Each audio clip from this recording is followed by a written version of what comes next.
बहुत समय पहले की बात है।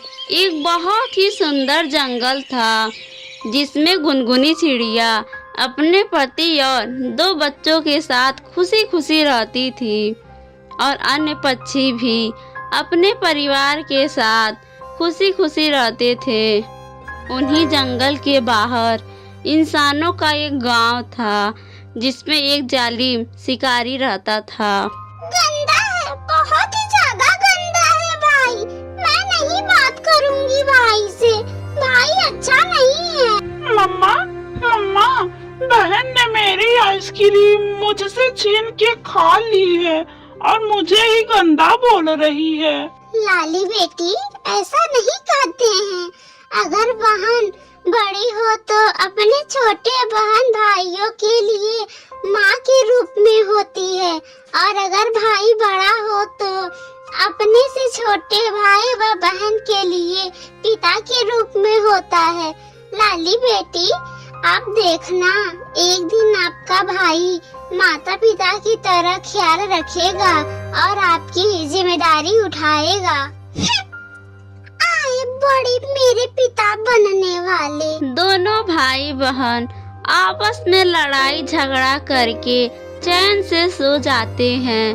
तभी काम खत्म करके बच्चों के पापा चिड़ा घर आते हैं। क्या हुआ लालू की माँ, आज बच्चे बहुत ही जल्दी सो गए। वो दोनों आपस में लड़ाई झगड़ा करके सो गए।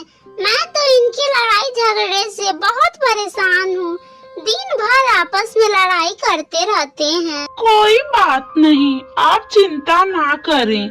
अभी बच्चे छोटे हैं, जब वो बड़े हो जाएंगे तो समझदार हो जाएंगे। आप देखना, जब ये बड़े हो जाएंगे तो एक दूसरे के लिए जान दे देंगे। काश आपकी बात सच हो जाए, ये दोनों आपकी बातों पर खरा उतरे। लालू की मम्मा, आप अब सो जाएं। रात बहुत ज्यादा हो गई है और हमें सुबह जल्दी उठना है और इंसानों के गांव में दाना लेने जाना है। और मुझे तोता जी बताया है कि एक इंसान ने गेहूं की फसल काटी है और उसके खेतों में बहुत ही ज्यादा गेहूं के दाने गिरे हुए हैं। सुबह हो जाती है और वो दोनों पति पत्नी जल्दी उठ जाते हैं। बच्चों, हम जा रहे हैं। आप दोनों अच्छे से रहना, एक दूसरे से लड़ाई मत करना, एक दूसरे का ख्याल रखना। हम घर जल्दी आ जाएंगे। बच्चों का पापा उन्हें सीने से लगा लेता है और उन्हें लाड प्यार करता है।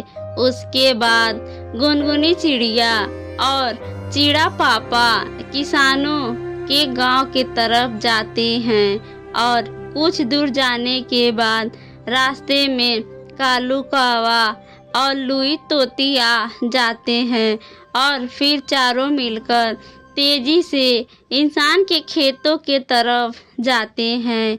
वो सब बहुत खुशी से आगे जाते हैं, लेकिन उनको ये नहीं पता था कि आज उनका आखिरी दिन है, क्योंकि उस खेत में एक दूर शिकारी ने अपना जाल बिछाकर घात लगाए बैठा था।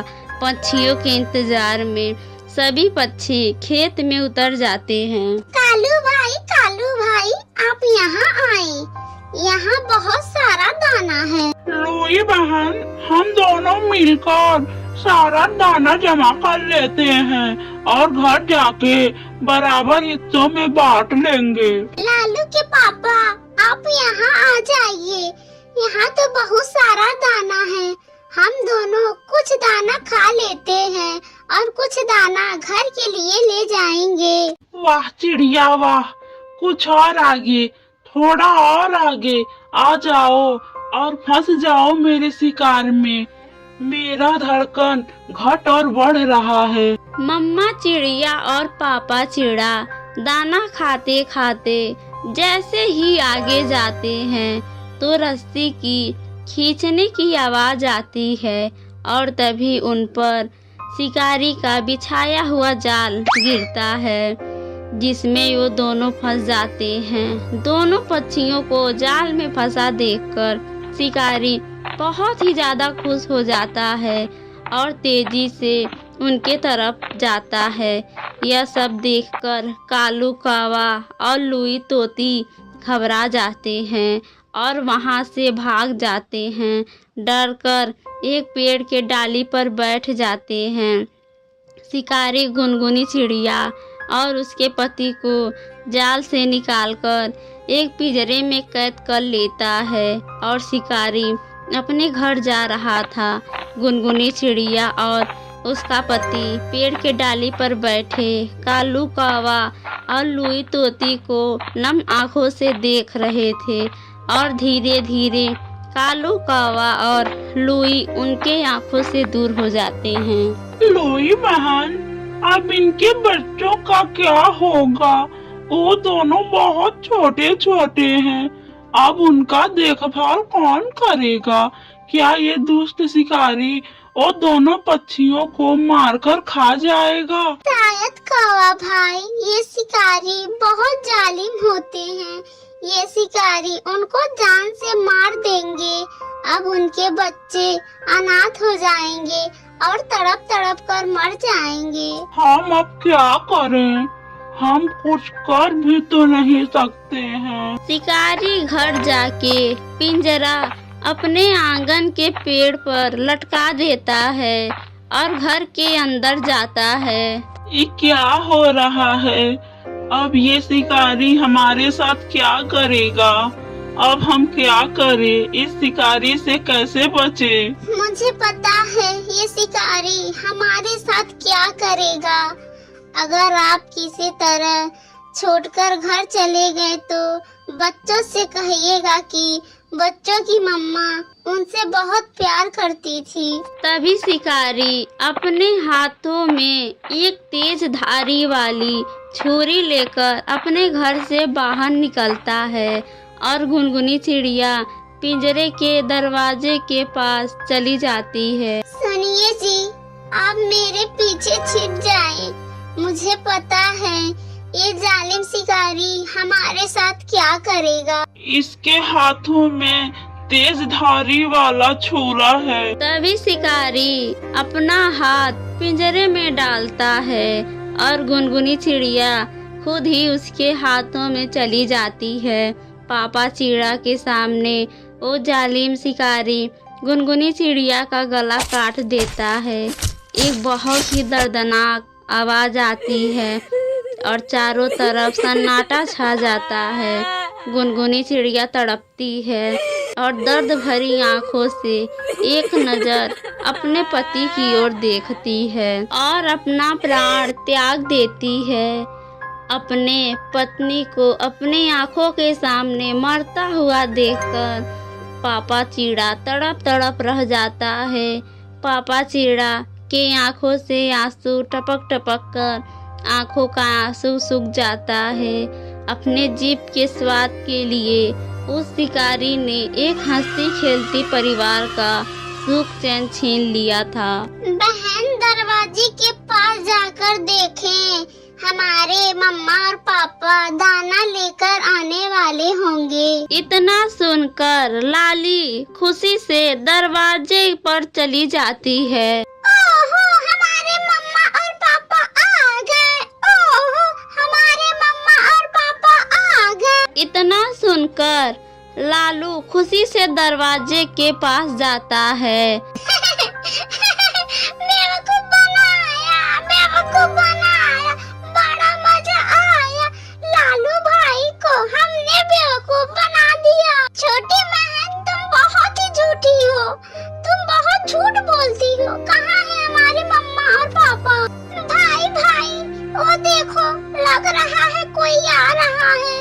बहन, ये तो हमारे पड़ोसी कालू अंकल हैं। कालू कौवा जल्दी जल्दी चिड़िया के घर आता है और दरवाजे पर जाकर आवाज लगाता है। बच्चों, कहाँ हैं आप लोग? मैं हूँ आपका पड़ोसी कालू अंकल। आप लोग जल्दी बाहर आए, जल्दी करो बच्चों। लालू और लाली कालू कौवा की आवाज सुनकर जल्दी जल्दी बाहर आते हैं। बच्चों, आप लोगों के लिए एक बहुत बुरी संदेश है। आप लोग घबराइएगा मत। आप लोग मेरी बात सुने। आपकी मम्मा और पापा को एक शिकारी ने कैद कर लिया है और उन्हें अपने साथ अपने घर ले गया है। लालू अब बड़ा हो गया था। वह जानता था कि शिकारी किसे कहते हैं और शिकारी पक्षियों के लिए कितना खतरनाक होते हैं। मगर लाली अभी बहुत छोटी थी, इसलिए वह कालू कौवे की बात सुनकर ज्यादा चिंतित नहीं होती है। मेरे पापा बहुत बहादुर हैं। वह किसी से नहीं डरते हैं। देखना आप लोग, वह शिकारी को मारकर या डराकर घर वापस आ जाएंगे। बेवकूफ, शिकारी इंसान होते हैं। उसे हम पक्षियाँ नहीं मार सकते। वह बहुत ही जालिम होते हैं और वह सभी पक्षियों को जान से मार सकते हैं। सुनो लालू बेटा, तुम अपने बहन का ख्याल रखना। अभी वह बहुत छोटी है। आज से तुम ही इसके माता पिता हो। कालू कौवा गुनगुनी चिड़िया के बच्चों को यह संदेश देकर वापस अपने घर चला जाता है और लालू अपने माता पिता के मृत्यु का खबर सुनकर अंदर ही अंदर टूट जाता है और फूट फूट कर रोने लगता है। लाली बहन, हमारे मम्मा और पापा कभी वापस नहीं आएंगे। अब हम अनाथ हो गए। अब हमें एक दूसरे का ख्याल रखना होगा। लाली बहन, मुझे मम्मा ने बताया था कि शिकारी पक्षियों का शिकार करके उनको जान से मार डालते हैं और उनको खा जाते हैं। अपने भाई की बातों को सुनकर लाली जोर जोर से रोने लगती है और अपने भाई के सीने से लग जाती है। लालू, लालू भाई, हमारे मम्मा और पापा को बहुत दर्द हुआ होगा। उनको कितना दर्द सहना पड़ा होगा जब उस जालिम शिकारी ने हमारे मम्मा और पापा को जान से मारा होगा। हाँ मेरी बहन, हमारे मम्मा और पापा दर्द से कराह रहे होंगे, रोए भी होंगे और तड़प तड़प कर अपना प्राण त्याग दिए होंगे। रोते रोते लालू ये सब कहता है। लालू भाई, गंदा है, जालिम है यो शिकारी, बहुत ही जालिम है। उसके अंदर थोड़ा भी रहम नहीं है। वो शिकारी बहुत ही गंदा है जो छोटे छोटे बच्चों से उनका मम्मा और पापा छीन लेता है।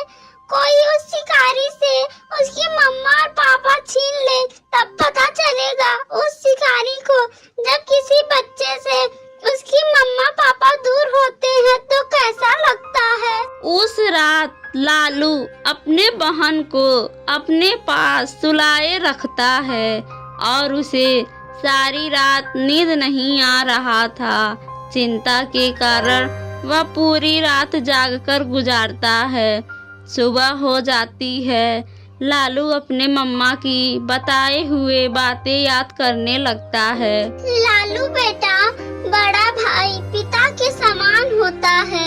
तुम अपने बहन की पिता की तरह ख्याल रखना। अपने मम्मा की बातों को याद करके लालू अपने बहन को जगाता है। लाली बहन, जल्दी उठे, आप घर में रहें और मैं आपके लिए कुछ खाने वाला लाता हूँ। आपको भूख लगी होगी ना। भाई, भाई, अगर आपको शिकारी ने पकड़ लिया तो मेरा क्या होगा? मैं किसके पास रहूंगी? मैं इंसानों के गांव की तरफ नहीं जाऊंगा। बहन, आप परेशान ना हो, मुझे कुछ नहीं होगा। मैं जल्दी घर वापस आ जाऊंगा। लालू दाना के तलाश में घर से बाहर जाता है और उड़ता हुआ कुछ दूर चला जाता है, मगर उसे कहीं पर भी दाना नजर नहीं आ रहा था। तभी उसे पेड़ पर कबूतर बैठा दिखाई देता है। लालू जानता था कि कबूतर अंकल उसके मम्मा पापा का दोस्त था। लालू उसके पास जाता है। कबूतर अंकल, मुझे अपने बहन के लिए दाना ले जाना है। अंकल दाना कहाँ मिलेगा? लालू बेटा, दाना इन दिनों मिलना बहुत ही कठिन है। कहीं पर भी दाना नहीं मिल रहा है इस समय। ले लो, मेरे पास एक ही फल है, ये तुम ले लो। जंगल के चारों तरफ सूखा पड़ गया है। लालू कबूतर से वह फल लेकर अपने घर वापस आ जाता है। शिकारी कुछ दूर बैठा अपना छुरी का धार और तेज कर रहा था। ऐसा लग रहा था कि आज वह गुनगुनी चिड़िया के पति का मांस खाने वाला है। तभी शिकारी की छोटी बेटी खेलते कूदते पिंजरे के पास आती है और चिड़ा को खिलाने के लिए चिड़ा को पिंजरे से बाहर निकालती है। चिड़ा मौके का फायदा उठाकर बहुत तेज वहां से भाग जाता है। अरे ये क्या कर दिया तुमने? अरे पकड़ो, उस चिड़ा को पकड़ो। आज हमें मांस खाने के लिए नहीं मिलेगा। अब मुझे फिर से शिकार करने जाना होगा तुम्हारी बेवकूफी के कारण। चिड़ा बहुत तेज रफ्तार से उड़ता, वह पीछे मुड़े बिना ही बहुत तेज रफ्तार से उड़ता है। लो बहन, ये फल खा लो। आज से हम दोनों एक दूसरे से झगड़ा नहीं करेंगे। आज से मेरी बहन मेरे पास सोएगी और आज से मैं अपनी बहन का मम्मा और पापा की तरह ध्यान रखूंगा। भाई, आप भी इस फल में से खा ले। नहीं, आप खा लो, मैं दाना खा के आया हूँ। पापा चिड़ा जंगली से ये सब देख रहा था। अपने बच्चों को देखकर पापा चिड़ा का मन शांत हो जाता है और उसके आंखों में आंसू आ जाते हैं। लालू बेटा, दरवाजा खोलें। मेरे प्यारे बच्चे, जल्दी करें, मैं आ गया हूँ। इतना आवाज सुनकर लालू और लाली जंगले की तरफ देखते हैं। पापा, लाली बहन, हमारे पापा आ गए। अपने पापा को देखकर दोनों बच्चे बहुत ही खुश होते हैं। लालू जल्दी जल्दी दरवाजा खोलता है। पापा, आप आ गए। उस बुरे शिकारी ने आपको छोड़ दिया। पापा, मेरी मम्मा कहाँ है? बच्चों, मेरे प्यारे बच्चों, भगवान ने मुझ पर तरस खाकर आप लोगों के वजह से मुझे आजाद करा दिया, मगर मैं आपकी मम्मा को नहीं बचा पाया। उस जालिम शिकारी ने आपकी मम्मा को जान से मारकर खा लिया। दोनों बच्चे अपने पापा के सीने से लगे हुए थे और फूट फूट कर रो रहे थे। पापा, मम्मा ने आपसे आखिरी बात क्या कही थी? बच्चों, आपकी मम्मा ने कहा था कि वो अपने बच्चों से बहुत प्यार करती हैं। चिड़ा का तो दुख कम होने वाला नहीं था, मगर उसे इस बात की खुशी थी कि वह जैसे तैसे करके अपने बच्चों के पास आ गया था।